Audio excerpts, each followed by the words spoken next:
Iya. Yang penting kita tahu dulu ya apa yang mau kita beli, ya itu pasti Betul. mau kondisinya sejelek apapun, mau dikatain apa juga ya, karena kita percaya Iya, sama perusahaannya ya tenang-tenang aja ya, dan akhirnya bisa investasi yang iya, beneran jangka panjang. Nah, betul.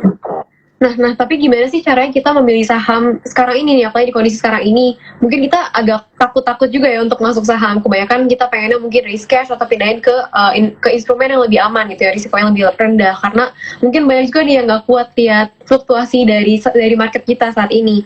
Nah, gimana sih cara kita milih saham supaya kita tuh nggak terpengaruh sama fear dan greed yang banyak banget nih di sekitar kita yang beredar? Hmm. Ya, seperti yang tadi. Intinya gini, rumus investasi itu gampang, Rachel. Dari zaman engkongnya Rachel, sampai nanti Rachel punya cucu, rumus investasi itu selalu sama. Kita beli perusahaan yang bagus, tapi belinya di harga yang bagus juga, alias murah atau harganya wajar. Habis itu yang ketiga, kasih waktu yang cukup untuk investasi kamu bisa memberikan return yang baik. Jadi kalau misalkan kita udah melakukan pengecekan, perusahaan ini memang kinerjanya bagus, manajemennya bagus, terus habis itu dikasih harganya murah, ya udah beli gitu. Bagus Nah, dong. yang jadi problem adalah habis beli, kok harganya turun? Jangan-jangan saya salah. Habis itu cut loss segala Iya. macam. Habis cut loss harganya naik. Nah, itu karena mereka tidak melaksanakan poin yang ketiga, memberikan waktu yang cukup. Ada hal yang unik, Iya. Rachel. Ada hal yang unik. Percaya nggak? Setiap kali kamu beli saham dalam jumlah yang besar, harganya turun, bukan harganya naik. Iya. Percaya. Kenapa? Nah, kenapa? Karena dari sisi market, mereka tuh akan semacam ada justifikasi. Kamu beli besar, itu tuh kamu tukang oseng-oseng, cuma tukang copet, atau kamu invest. Kebenaran investasi ya. Kalau kamu tukang copet, paling gampang adalah kita tekan harganya sampai 4 hari ke depan, maka kamu harus cut loss kalau harganya nggak naik. Karena kamu pakai margin segala macam.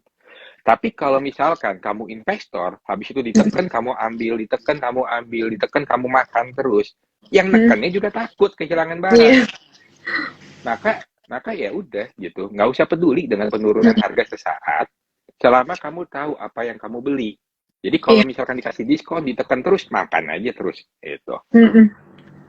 Kayak Selama dikasih barangnya barang memang diskon. kamu yakin bagus, betul. Iya, dikasih barang diskon masa nggak diambil ya? Iya. Takut ya belanja. Nah, Mm-mm.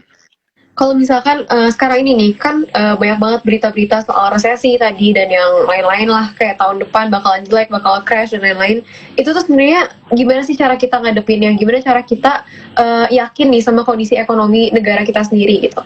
Karena kan banyak banget ya fear yang beredar juga. Nah, itu harus kita jaga juga kan psikologinya, gimana sih tapi caranya? Hmm. Sebenarnya sih kita bicara, kalau kita ngomongin ekonomi, maka tuh sebenarnya jangan berdasarkan asumsi, tapi berdasarkan data sama fakta. Kalau kita pegang data, pegang fakta, maka kita tahu sebenarnya arahnya mau kemana. Sekarang ada hal yang konyol buat saya ya, pandangan saya. Saya sebenarnya nggak gitu ngikutin para influencer lah sebenarnya. Cuman kemarin ada yang ngomong bahwa krisis tahun ini disamakan dengan krisis tahun 1970. Nah, itu kan konyolnya luar biasa, Rehel. Kenapa konyolnya luar biasa? Ya, sekarang saya kasih tahu kamu perbedaannya. Kalau zaman dulu kita tuh uang, ya, zaman dulu uang tuh bentuknya tuh selalu koin. Iya benar. Jadi kalau uang koin itu misalkan $1, itu dibuat oleh oleh sebuah logam yang nilainya juga setara $1. $1. Ya, benar. Betul. Nah, akhirnya di tahun 1900 itu mulai jadi mata uang kertas pertama. Iya. Nah, kalau kertas itu kan produksinya lebih murah. Nggak Iya. pakai logam lagi sebenarnya, cuma kertas di print kasih tinta.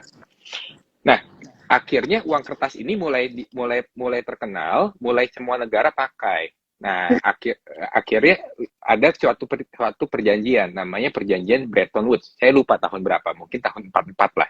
Seingat saya dekat habisnya Perang Dunia. Di tahun 44 ada perjanjian Bretton Woods, namanya. Di mana Bretton Woods itu kita pokoknya harus punya satu mata uang yang dijadikan standar. Nah, mata uang yang dipilih adalah mata uang yang namanya US dollar. Iya. Itu kenapa kalau Rehel lihat emas dihubungkannya dengan dolar, coal dihubungkannya dengan dolar. Awalnya dari situ. Oke. Nah, jadi semua konversi itu dikonversi dalam mata uang dolar.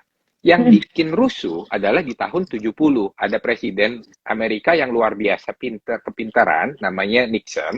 Dia bilang kalau dulu Rachel mau ngeprint mata uang dolar, Rachel harus setorkan emas fisik. Jadi kamu nggak bisa sembarangan ngeprint. Kalau kamu mau ngeprint, kamu harus ada cadangan emas fisik yang diserahkan. Nah, Amerika gosipnya saat itu kehabisan emasnya. Jadi kalau dia mau ngeprint uang, dia nggak punya emasnya. Maka apa yang dilakukan? Tahu-tahu Amerika memutuskan sepihak, udah deh kalau gue cetak uang, nggak usah pakai cadangan emas.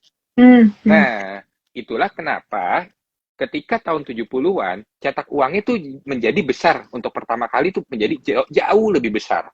Sehingga itulah menjadi mata uang US dollar menjadi melemah sekali. Karena uang yang dicetak semakin banyak.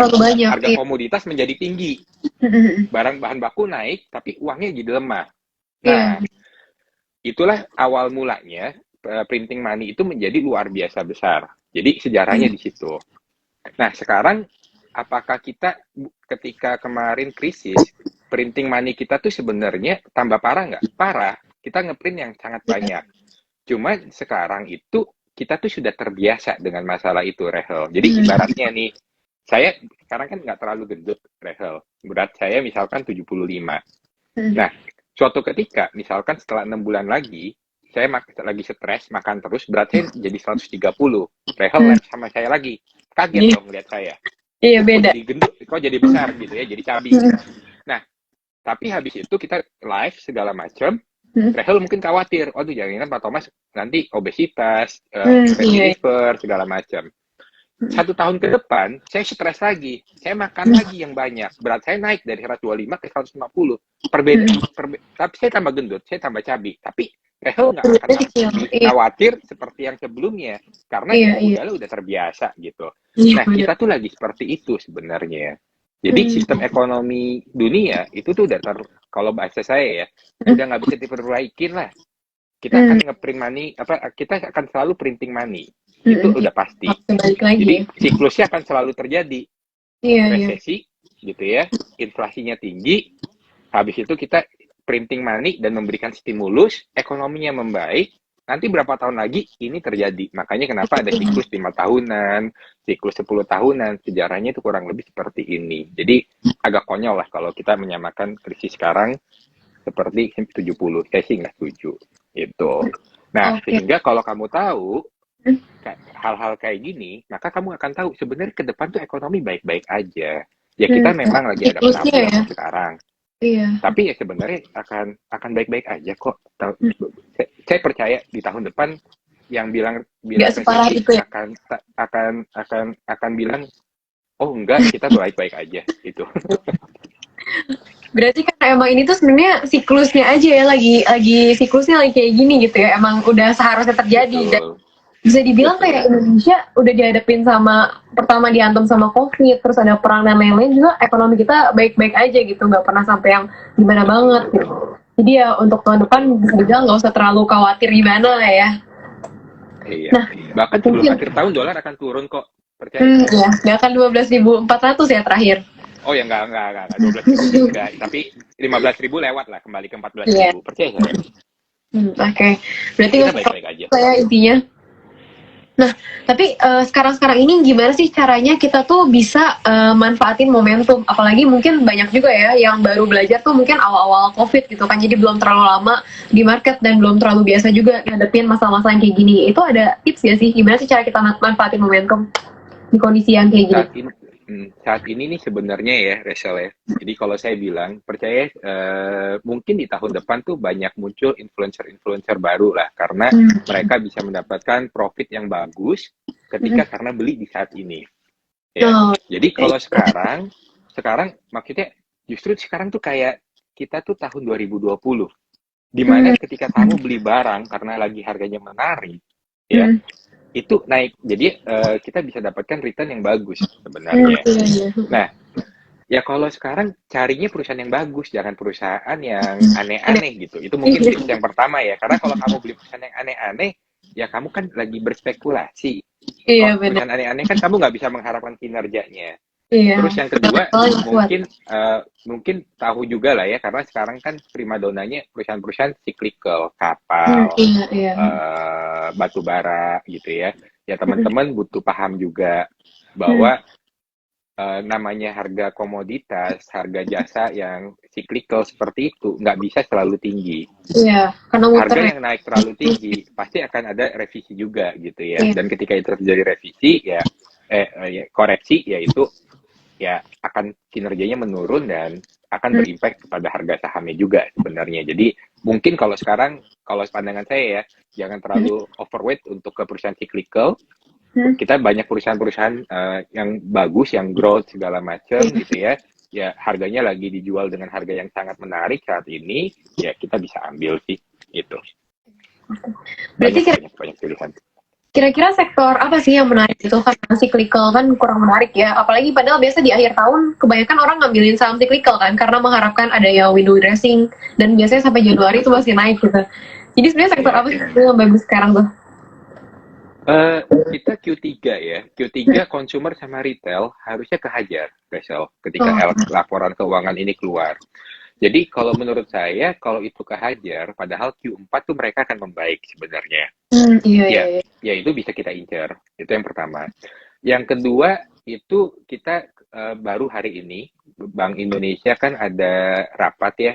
Terus dia bilang mereka akan memperpanjang stimulus pajak untuk otomotif sama properti. Nah, kita lihat lah ya, kalau properti sebenarnya mungkin saya nggak terlalu optimis sejujurnya, Rehel.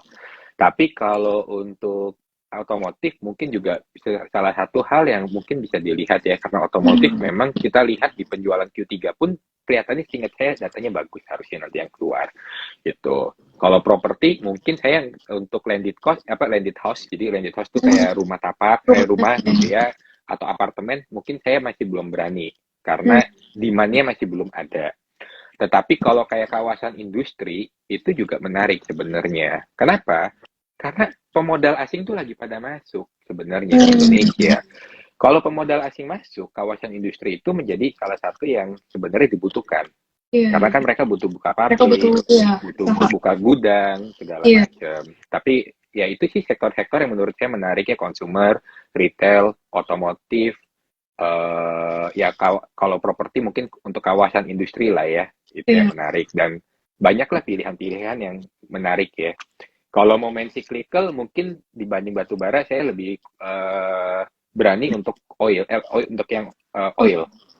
Karena oil itu nggak bisa jatuh terlalu dalam seperti nanti batu bara. Oil itu perusahaan-perusahaan baru mulai ekspansi besar, ada hutang ketika harga oilnya 80 US dollar. Jadi oil itu akan sulit sebenarnya untuk beberapa tahun ke depan di bawah 80 US dollar. Jadi oil sih masih oke. Tapi kalau yang lain harus hati-hati. Iya. Untuk ke depan ya, kalau sampai ya, nanti laporan Q3 pasti bagus. Iya. Untuk setelah Q3 ya berarti. Nah, Q4 mungkin turun dikit. Iya. Mungkin ini ada yang jawab pertanyaan sedikit ya dari audiens. Silakan. Ada yang nanya nih, menurut Bapak tahun ini berat karena masih ada COVID atau karena apa? Mungkin COVID udah lewat nih ya. COVID udah nggak dianggap sih ya sebenarnya. COVID nggak dianggap. Jadi sebenarnya Q1, Q2 tuh kita baik loh ekonominya. Nah, apa yang terjadi ketika Q3? Q3 tuh problemnya cuma 1 bulan, Rehel. Bulan Juli sebenarnya. Kalau itu. Kenapa bulan Juli itu menjadi problem? Karena kita kan udah berapa tahun tersiksa karena COVID, nggak bisa jalan-jalan dan lain-lain. Ya kan? Sehingga ketika kemarin libur lebaran, itu duit benar-benar dihabiskan oleh masyarakat. Nah, akhirnya Q2 terjadilah belanja yang sangat besar, sehingga Q3 habis duitnya orang-orang kayak kita, Q3 udah habis, nggak punya duit. Maka Q3, terutama bulan Juli, itu hemat. Iya, jadi nggak jalan ya. Betul. Jadi ekonominya sedikit lebih sulit lah. Makanya kalau misalkan lihat data, saya lupa data dari mana ya. Saya lupa data dari suatu lembaga lah. Itu emang di bulan Juli ekonomi kecuali otomotif sama pariwisata itu sebenarnya mengalami penurunan. Semuanya. Gitu. Semuanya turun. Susah Q3 ini sebenarnya. Tetapi ya udah gitu. Habis itu kan kita kerja, kita usaha, dapat uang Dapat lagi, duit lagi. uang buat belanja lagi. Makanya Agustus tuh sebenarnya membaik sedikit, September lebih baik lagi. Ya mungkin kita lihatlah nanti Oktober akan lebih baik lagi. Jadi ya kuartal 3 ini gunakan momentumnya sebaik-baiknya lah gitu. Kita benar-benar kesempatan yang bagus. Oke. Nah, mungkin sebagai closing statement nih, Pak. Boleh nggak kasih sedikit gitu kayak buat teman-teman ingetin sekali lagi, kita harus ngapain sih di kondisi kayak gini? Mungkin di-remind lagi, di recap kayak setelah panjang lebar nih hari ini. Oke, ya menurut saya kita banyak sekali tebaran fear gitu ya bahwa resesi terjadi dan lain-lain segala macam ya. Ya memang benar kita nggak lagi baik-baik aja gitu ya, ekonomi kita agak slow down, tapi kita nggak buruk-buruk amat. Semua data fundamental di Indonesia, makanya secara negara itu baik-baik aja kok. Saluran kredit untuk kredit usaha itu meningkat. Pendapatan untuk neraca dagang kita masih positif. Inflasi kita masih lebih ringan daripada negara lain. Pertumbuhan ekonomi kita masih lebih baik dari negara lain gitu. Jadi ekonomi kita nggak seburuk atau nggak semengerikan yang dibilang para influencer itu. Jadi kalau menurut saya jangan terlalu takut, dan kalau misalkan ada nanti ketemu gitu ya dengan emiten-emiten yang kualitasnya bagus, terus karena Q3 hasilnya memang kita harus bersiap-siap ya, Q3 sih hasilnya mungkin nggak terlalu menarik dan kita diberikan kesempatan untuk ambil di harga yang bagus, kenapa nggak ambil gitu? Karena kalau kita mau semuanya ngambilnya pas lagi kondisi bagus, nggak akan dapat harga murah. Iya, malah beli yang harga murah ya. bisa kalau harga murah hanya bisa terjadi kalau ada masalah. Nah, kita cari yang masalahnya temporer aja gitu. Jangan cari yang masalahnya permanen, company-nya emang nggak bagus.